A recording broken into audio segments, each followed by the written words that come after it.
Good afternoon sa inyo. Punta tayo na UARM sa Santa Mesa. Sunduin natin si Mrs. Gamit natin ngayon ang Yamaha PG1. Naka-release lang ito April.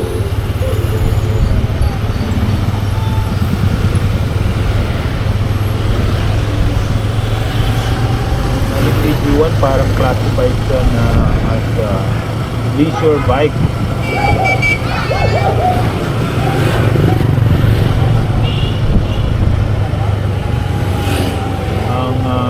Sabi nila ang engine daw niya is based dun sa Yamaha Sight, which is 114cc displacement niya, tapos 2 valve fuel injected na rin at long stroke daw.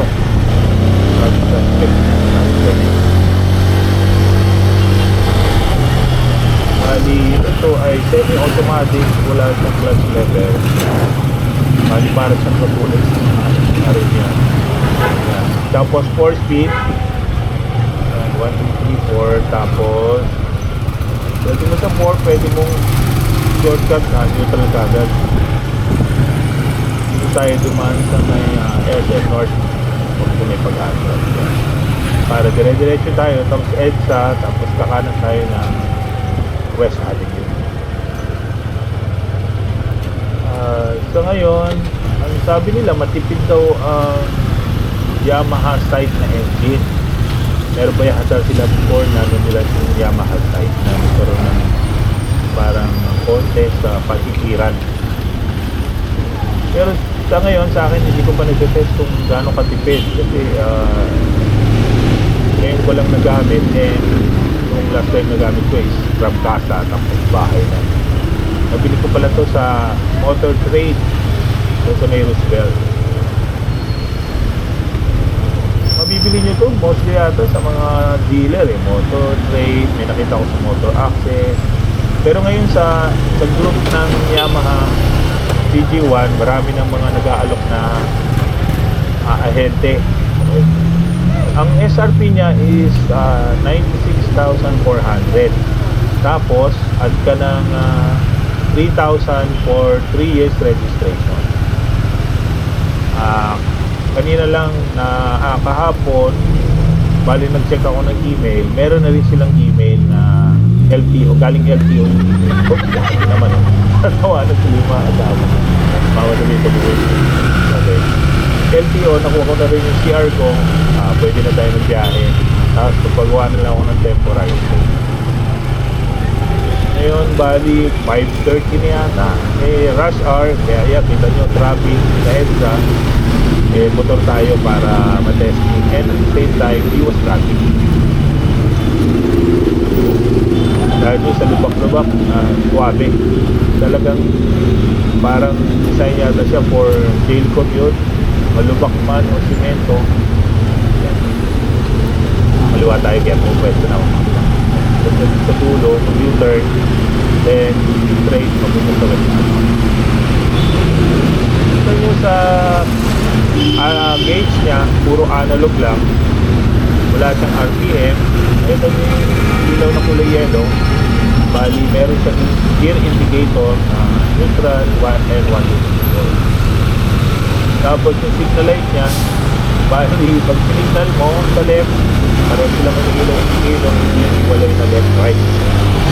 Maganda lang sa kanya, meron siyang hazard switch.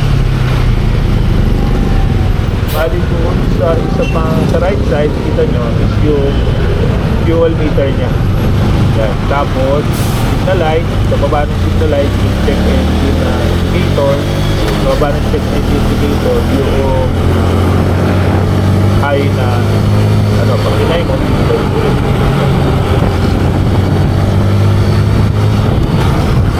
bali yung iwan ko, bali pinamitan ko na ng aftermarket na brown mirror kasi original mirror niya is para pagulog sa pang-video, parang oval yan, oblong. Tapos meron akong lumang hindi nakabit na motor na handguard, galing Shopee, puro lang. Pero malambot. Pero papalitan mo rin siguro pagdating na makakita na may maganda. Pero bumagay naman siya. Tapos, dito sa inyo, sa lubak-lubak wala siyang problema. Suspension niya, panalo, malambot. Nga lang, pagka masyado mabilis ka na, parang sa sobrang gaan niya. Natakbo ko ng 90 nung pauwi, nung galing casa. And sobrang gaan. Okay lang din, especially yung cambio niya kasi walang clutch. Hindi pala pwede yung first time kasi na nagkaroon ng semi-automatic. Hindi pala pwede yung from 80 bigla mong downshift ng third gear. Ang lakas pala ng parang yuyuko yung motor, nakakagulat. Hindi pala pwede ganun. Nagtanong ako sa kaibigan ko, si Jake, sabi niya hindi raw pwede ganun. Kailangan mababang speed bago ako mag-shift down. Shifting niya is puro down, apat na down. Tapos, kung gusto mo balik sa neutral, pwede tuloy-tuloy down, o kaya tapakan mo yung sa likod kasi yung shifter niya mayroong tapakan sa harap sa likod. Unlike doon sa nakasanayan natin na puro sa harap lang, tapos push down, tapos ikot. Ito puro down, tapos tapak sa likod kapag downshift. Tapos doon tayo sa headlight niya at saka yung mga signal light niya, puro mga ano lang, hindi pa LED, yung normal pa na halogen. Ang first gear niya, malakas ang torque, pwede sa akyasan, pero maiksi yung na dito kagad ng shift. Second gear, pwede mong pahabain ng konti. Kaya katulad ng second gear yan, kaya niya kita niya, daling tumingin. Dati pag yung scooter ako, kaya isang ko, like siya, makatingin ng ganyan. Kakailan kasi mabigat pagka alangan, hirap na bulbol. Ito, parang feeling ko, bisikleta sa gaan. Kahit singit-singit mo, madali.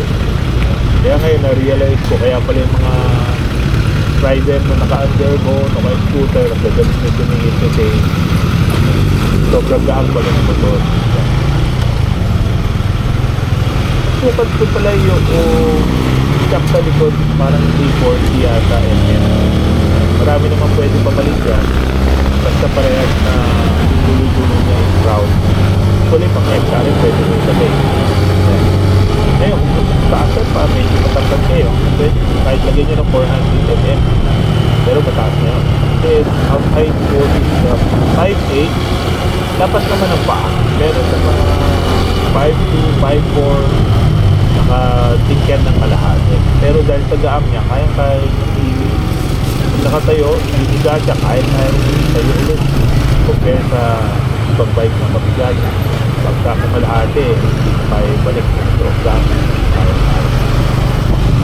Dito na pala tayo sa West Ave. So, again, traffic, that's the rush hour. Tabasin mo ng opisina. Turn right ako dito sa Miguel.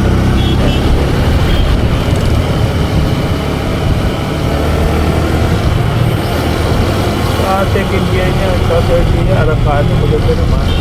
May 400 sa 100 sa akin, takto na pang araw-araw. Pag daily mo ganyan, commute, kasi matipid, mag-aang, pagod. Power, sakto lang. Ara ka lang naka-niyo na 125, 1 again, kung gusto mo ng matulid, hindi ito para sa'yo. Marami namang motor na available para sa automatic. Ako, gusto ko lang gear ride. Then, gusto ko naman matulid, iba namang motor pwede gamitin para sa pag-uwi. Pero kung habang everyday mo lang, pasok, magpalit, pag-video, okay na okay. Na-try ko rin kasi natin yung anak ko sa school. Malapit lang naman. Pero power din ito, kaya-kaya. And tubo ko 90 kaya, 20, pero ito nang tinagalan sa 30. Pusi. Dali lang, kaya. Hindi tayo Sino niya pala, sakto lang. Para sa laki ng motor, para balakas na nga. Sakto ko na. Makina. Sina. Pero ito, sakto lang para sa akin. Sana, yung umorder niyo pala ako sa Shopee, accessories ito, carrier dyan sa may headlight, carrier dito sa may sa harapan sa may tuhod, tapos carrier sa likod, saka engine guard sa baba. Dinag ko sa Shopee, sabi niya baka next week ma-deliver, and sana pag nakamit ko, picture ko rin para ma-share ko sa inyo. And since kayo wala pang carrier, kita nyo may helmet ako dyan sa may left side, yun pala nakakatuwa sa underbone. Pwede po ilagay yung helmet ko dyan. Compare sa motor na may tank, hindi pwede kasi tatama sa tank magagat ko. Yan, galing yung agit, kahit tumabi. Sila lang may kinsi na rin tayo kasi pwede may tabi, yan. Pwede tayo na may Quezon na Picture Mall na lapit-lapit na rin. Bali dire-diretso lang, tapos mag-left turn ako na may Araneta para papunta na SM Central. Malagkit. Nalita mo na rin pala yung grip. Malagkit. Malagkit. Dapat pala nag-gloves ako dahil kumamadali, late na ako sumundo. Pagkakuha ko ng camera, hindi na ako nakapagdala ng lab. Naiwan ko sa isang gloves ko. Pero yung para malagkit yung grip. Yung grip, nabili ko lang din sa meron sa Shopee, pero nabili ko sa isang kaibigang supplier ko na meron yung BB1. Kasi sabi ko, gusto ko yung grip niya is almost malapit sa color ng kit natin na brown. Siguro pagka dumating na yung accessories, plan ko rin na ipa-custom cover para sa kit natin na may iba naman, para meron siyang sariling identity. O nga pala, ang gas tank nito capacity is almost 5 liters, 5.1 yata o 5, basta gano'n.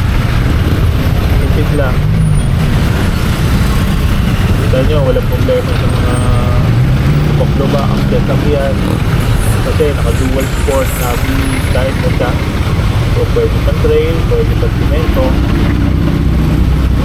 Kahit naman yung smooth naman siya pag tumatakbo na. Pag medyo mabagal, siguro kung ano, mahina naman yung vibrate yung gulong pag guide naman. Okay. Pero pag tumatakbo, wala. Hindi na maramdaman. Ang the best talaga dito yung suspension. Nakita mo kahit kumasa ng mga lumang parang bubuyang ka lang. Yun yung maganda ng comfort. Hindi ka mapapagod sa bubak. Sabi ko tayo stoplight. Turn left ako dyan. Dahil yung maganda naman siyang barangkada. Pick up naman. Pero syempre, hindi siya yung takbong parang Raiden. Pero di ba kapag sa Raiden, may takbo dito. Pero ang bilis mo hindi yan sa mamaneho rin. Pero masarap pa rin yung chill ride lang. Kasi masabi na ride day para ma-enjoy natin yung next ride.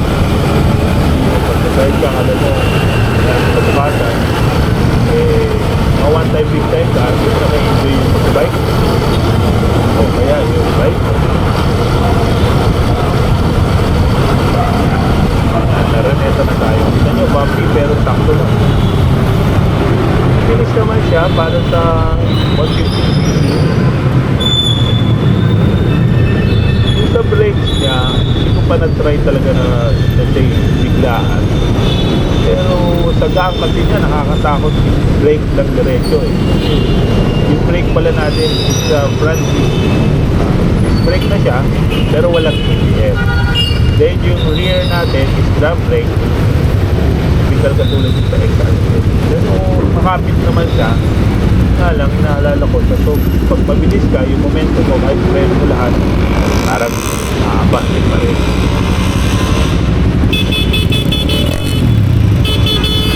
sa traffic maluwag na, ayaw ko magpag-go. Actually hindi naman siya official na yata traffic enforcer hindi kita ko yun dyan yan tapay, pero maganda na rin dun sa Maritan, tumutulong siya para mas-less yung traffic nga lang, siyempre hindi siya train basta kung ano ng type niya, pero magaling rin nakita nyo, malapot din sabi nito, maganda yun nasa Thailand yung mga artista doon meron nakakabit na yan na may tawag handle ba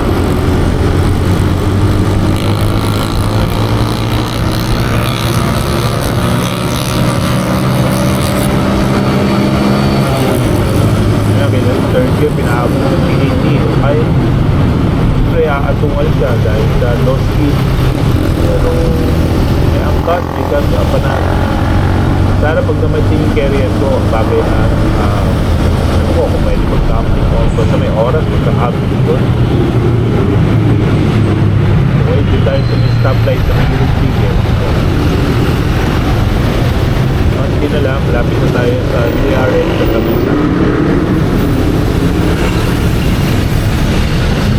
nakita nyo yung helmet pag sinasabit hindi gagal sa rate na like pag may sakit kahit yung malagay ko tao kaya kita nyo nagwag pero okay lang yan dahil binili ko yan kakapit sana FTV gawa na yung root so nakatapak lang yan kaya nakita ko doon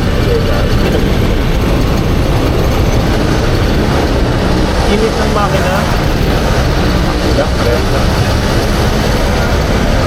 so yung magpantalon para hindi siya ako nasanay lang kasi ako nakadyon pag may ride kasi naka full gear na tayo may pan pero city driving pa-short lang ako sa nakita niyo siya yung sa harap meron sa likod makakapanibago lang kasi hindi ako sanay na skip mo tapos wala kang bigain so magsasanay din pagka palang nababig ko rin pala sa CR galing LTO yung nagjack nagparagawa na lang sa jack yung custom na ito temporary stay sana 3 days 5 days pag-inan para makapit kasi meron na tayo registration kasi lang kumara actually ngayon wala nga ako nakalagay ng tao sa likod kasi wala naman checkpoint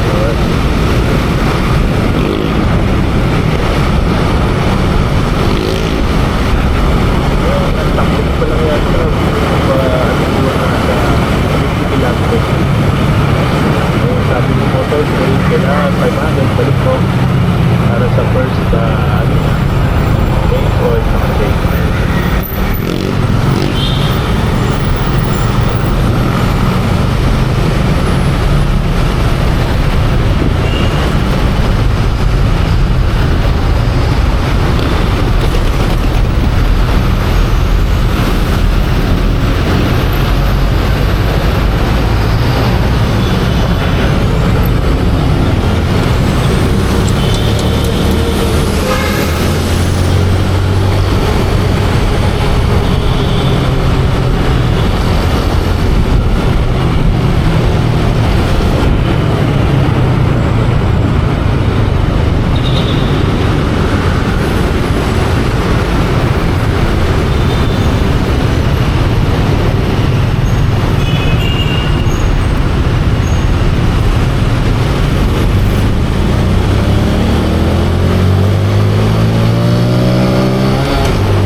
pala natin is 2 piece at isa para sa rider tapos yung sa video because one eksakto lang yung ako sa puwet. Well, siyempre hindi ko pa naman na-try. Almost 20 minutes ko palang sinasakyan ngayon, hindi pa sumasakit. Ganda itong matry ito pag long ride.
Konti walk around. Yan, kita nyo single piston din, aftermarket na nilagay ko, round mirror saka yung mga handguard nya, yung